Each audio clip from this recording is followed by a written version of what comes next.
Hello everybody, and today is New Year's Day, so I just want to wish you all a very happy New Year. And I wanted to add something to the last video I uploaded, which was called Beauty and the Beast. The beast part I think you understood at the very end, with our lovely forest friend, a little fox that has met its demise and then found its body put in a plastic bag and hidden. Hopefully we're not going to see any more of that. That was pretty depressing. But I have a correction to make. Now, I referred to an image of a forest person that we saw who looked slightly Ziggy Stardustish and I thought it was a male. Well, I am corrected, and I stand corrected, and it's actually Laola. Laola is 16 years old and she is Abaq's daughter. And today, a lot of the video that I'm going to do today is reflecting what Laola has been doing, reflecting her work. And when I do sense Laola around, I've got to say she's always giggling and laughing. It's like she's got a big smile. But this is her work, and we'll let you see what you think of it. All along these woods are little piles of stones piled up, and she has done this, and I do know, and I will tell you towards the end, because that'll be one of the final stones we come to, what it's all about. Here you can see another pile, 4 stones, which are beside some others. And there's more, just 2. And as you can see, they are quite small. If I put my hand beside them, they're not big, they're frozen. Everything's frozen. So I just want to show you a close-up of these rocks here.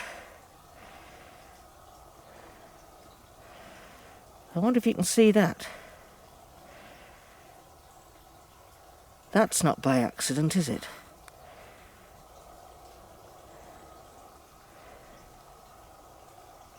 Very interesting, though.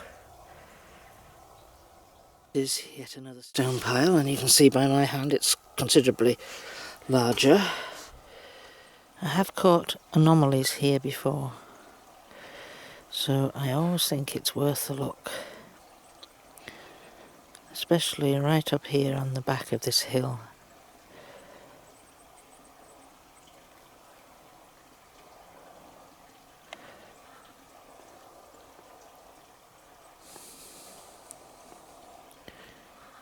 And if you were to screenshot that, I think you probably would find all sorts of things of interest. Very hard to see with the naked eye.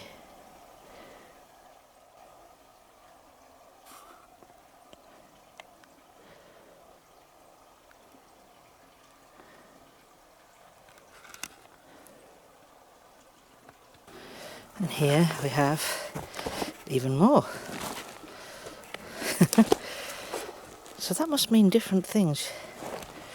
You can see how they're sort of arranged on there.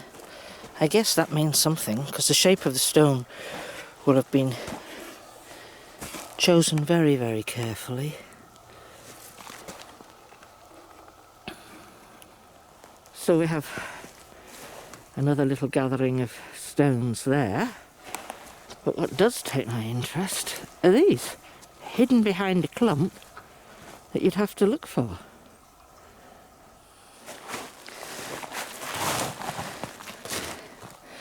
See that?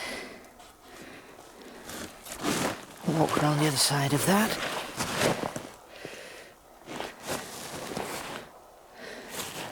It's not that big, that's the end of my finger there, and it's not so big. So, there's another one. There's actually 2 stones there. It's hard to see, but there you go. 2 stones on a clump in the middle of nowhere anymore. Yes, there is.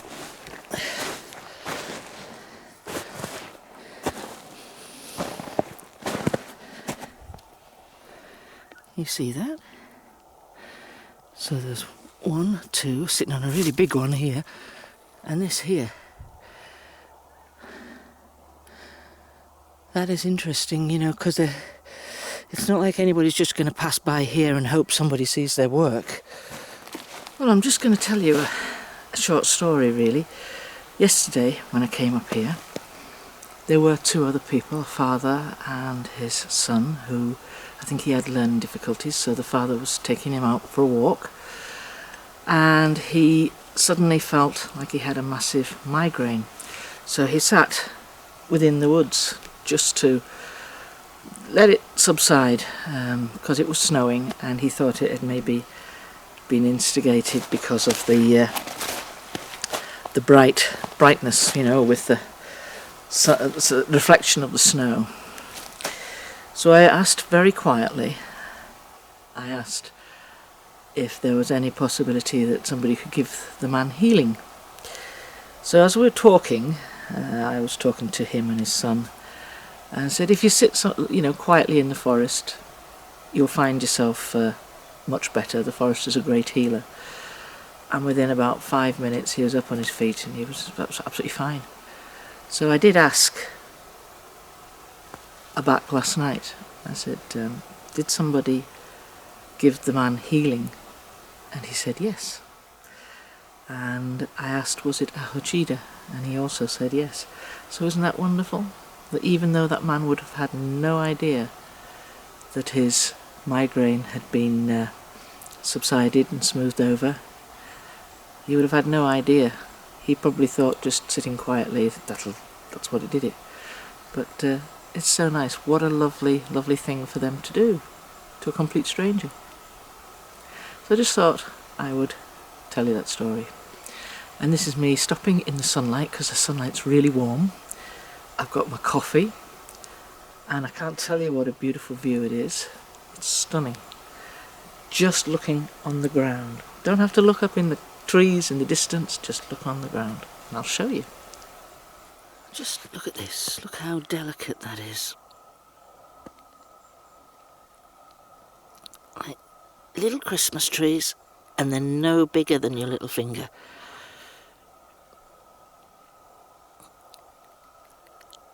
Isn't that beautiful? You see the sunlight in the drops of water melting, the snow melting. It's about 8 feet off the ground, yet it's there. Why? Don't know. But I think there's more. Yes, there is. That's way too high for me to reach. But can you see this?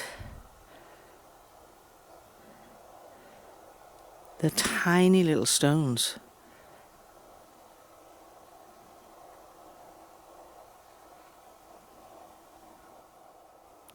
There's another little one. Hiding, almost hiding under that spruce tree. I'll just switch my camera on because I just heard a really unusual sound. I don't know if it was a bird. Oh, here we go.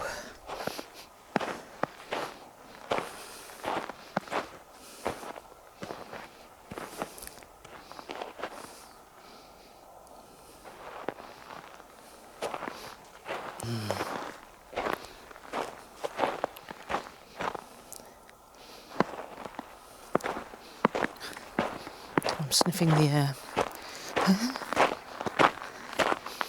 Got a very lairish type of smell at that point. Briefly, very briefly. Gone. Here and gone. I think those of you who are investigators and researchers out in the field will know exactly what I mean. But it's not the nasty smell people talk about. It's not about that. Not like that at all. It's just, you get a whiff, and can't describe it. It's not unpleasant. Just another little rock pile here.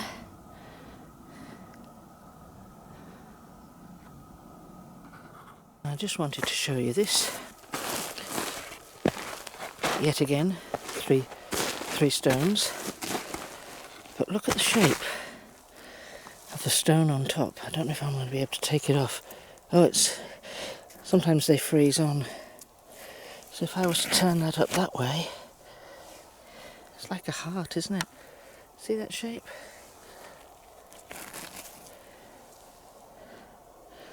Believe me, that would have been chosen very, very carefully.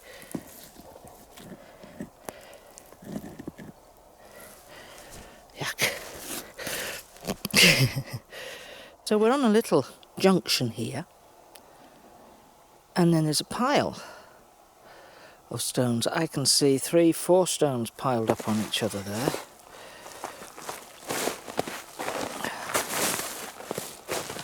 Let's just have a look at that properly. Take that one off. There you go. I'll put it back exactly as it was. I'll tell you what I'll do actually first is just... No, they're frozen on, I can't move them. Put it back as it was.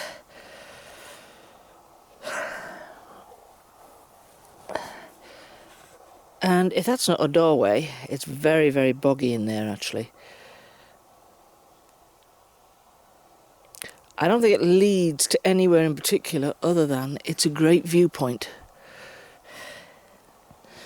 But it's also on a corner. It's a corner where this junction meets with this track here. And then you have a doorway. So maybe you give a few knocks before you enter. I wonder if woodwells live in there. Yeah, I'm hearing yes they do.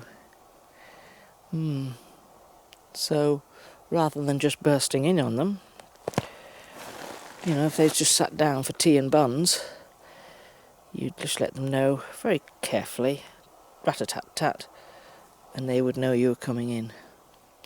That's a theory. Look here. Well, one there, in the middle, those two, and one right at the back. So let's have a look. So we're going to this one. 3. Look at the shape of those, carefully arranged so they're not going to fall. And then zoom out a little bit. Oh, there's the one in the middle.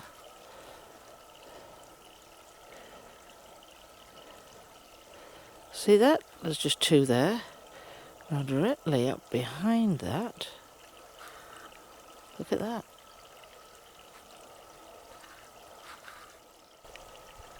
I mean, that's right at the back of the trees. You've got to look for it. And then there's this one here.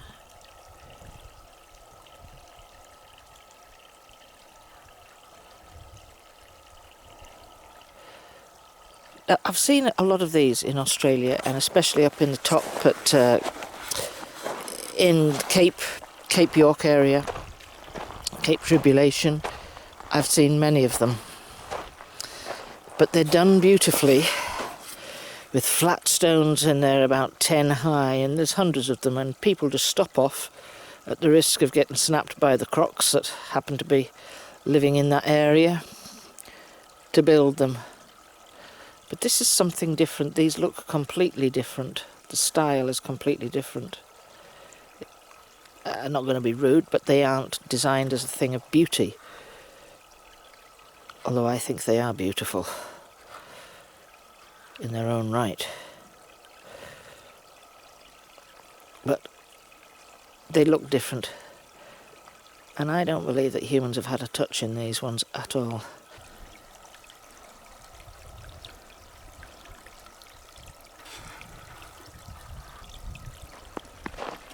So it was about 20 paces before the next one,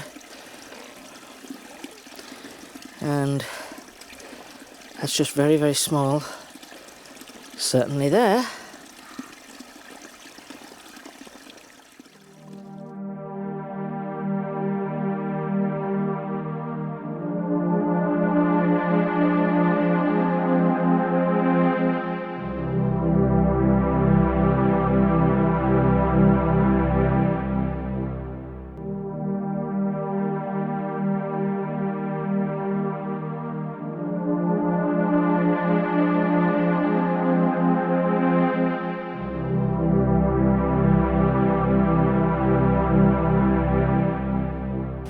Well, let's have a look.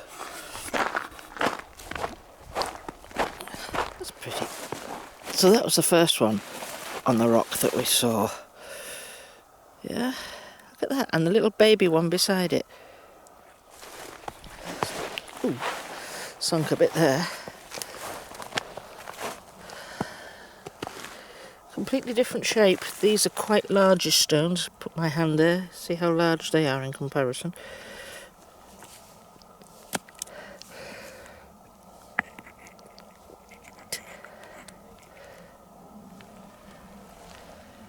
Interesting. Now, how funny.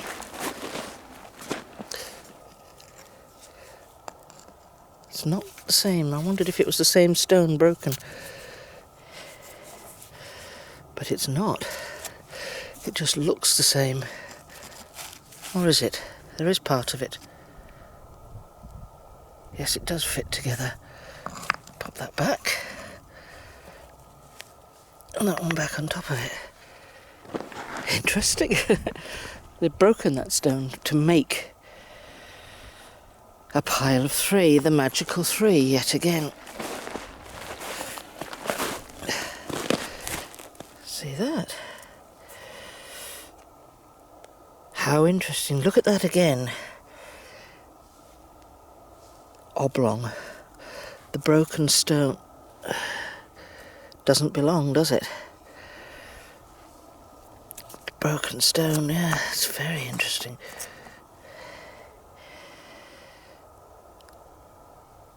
Strange, it's an unusual shape, isn't it? You just don't see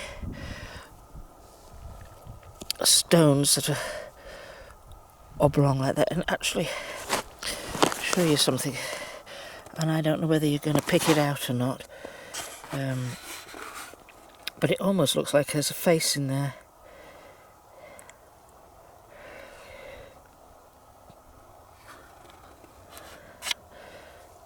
An eye, and a mouth. Does that look like a face?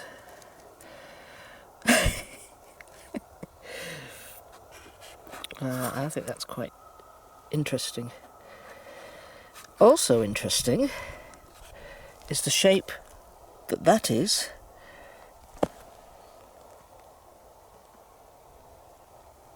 Wow.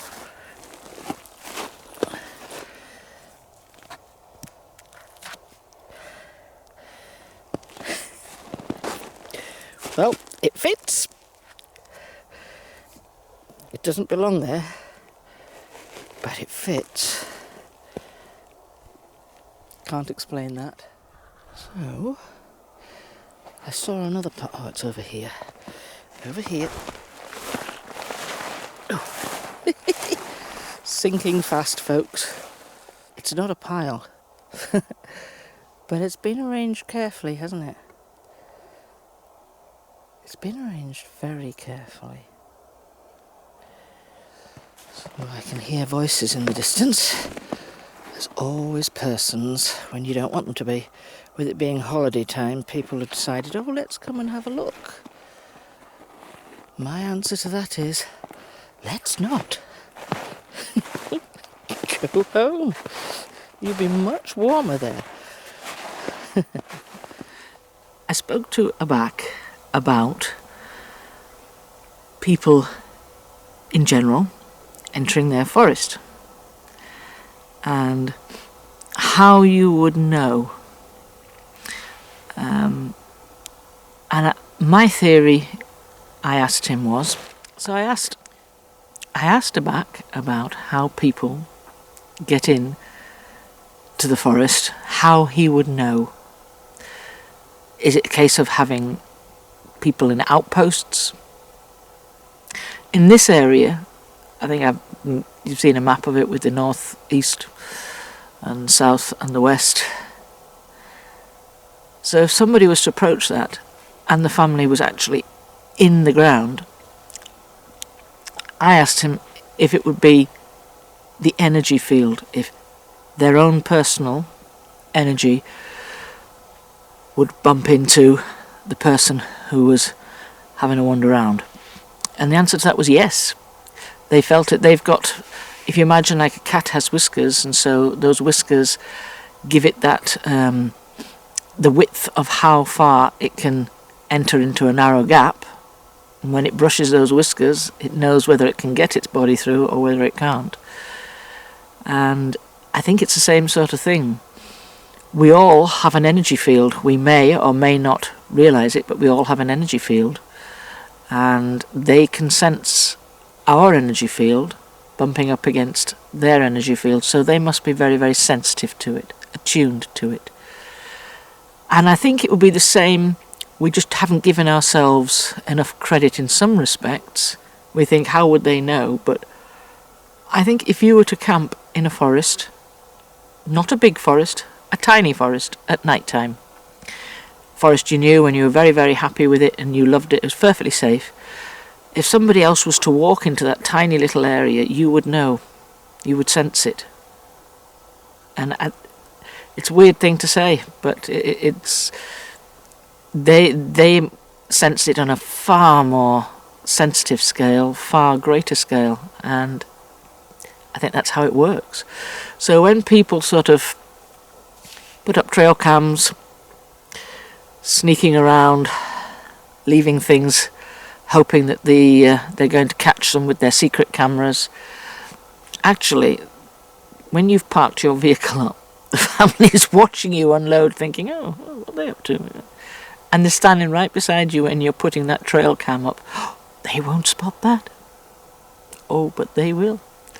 Because that emits little electronic frequencies and energies, and they can sense it. And it might have sound, an ultrasound that we cannot hear, a sound beyond our range when it switches on and off, and we can't pick it up with our ears, but they can. So there's no fooling these guys. And who would want to? Why don't people just start off on an honest basis and explain what they want to do? Go into the forest and stand there. You don't even have to speak out loud. Wherever they think they are, just say, I'd like to get to know you better. I'd like to learn more about you. I do have cameras, and if you want to play with cameras and come and stand in front of them, you're more than welcome. Come and stand behind me, watch what the screen is doing. Do all of that, be honest about it, and I think you'll have more success. I have spotted that by slowing the films right down to super slow-mo, 100% slow, and then slowly scrolling through, this is in the video editor, you get to see a lot more stuff. And you can see their cloaked state,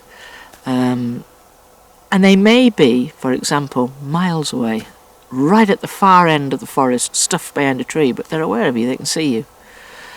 Right out of location, right out of shot. You can't see them with your eye, but they can see you. And you get an image of them standing at the back, then maybe a bit further in, standing, a bit further in, standing, and a bit further in. And you get their face almost in different stages. And bear in mind their movement is far faster than anything we can see. We can't see it with our eyes, but when you slow the video down, you do catch movement. Sometimes you catch their faces. And so I had been up at the gifting area, and I said to everybody, right, I'm going to set the camera here. I'm facing it this way. I said, if you come round this side of the screen, you can see what I can see, what I'm filming. I said, if you stand the other side of the screen, I can take your photograph. I said, the funny thing is, you can see me, but I can't see you. And I just found it really funny. I went home, thought no more about it, then ran the thing through the video editor, and on a super slow-mo you can see faintly their faces, and they're all sort of sitting there like this, all in a group, sitting there. And it's very, very faint, and you can sort of see, it's what we call a cloaked state. It was so funny, and I thought, they've done exactly as I've asked, and while I was there I couldn't see it. Amazing people. I love them. I absolutely love them. I think they are wonderful people. We have so much to learn, and I believe now, I've explained this thing about a corridor before. If you were to open a door, and right ahead of you was a corridor, you look down that corridor, and to your right there's a door, to your left there's a door. On each side, all the way, as far as the eye could see, this corridor stretches out of view, but there's doors down each side. And I think, if you were to go into that first door on your left, open that door, and there's another corridor as far as the eye could see, with doors either side. And I kind of feel that each door has a corridor with doors. And that's kind of where we're at with this. We don't know it. We don't know anything. We're on the tip of the iceberg. Imagine how much of the iceberg is below the water. Same thing here. How much of Uluru is below the ground. Same thing here. So there's a lot to learn. And they'll only give us what they think we can understand at a time. And some of it, I suppose, is just normal for them. And it's like, what's the big deal? You can't see us. We can see you. I don't know. It's amazing. So it's a long path, and they'll let us have what they think we can handle, and what's safe for them. Bear in mind, they've also got to feel safe as well. So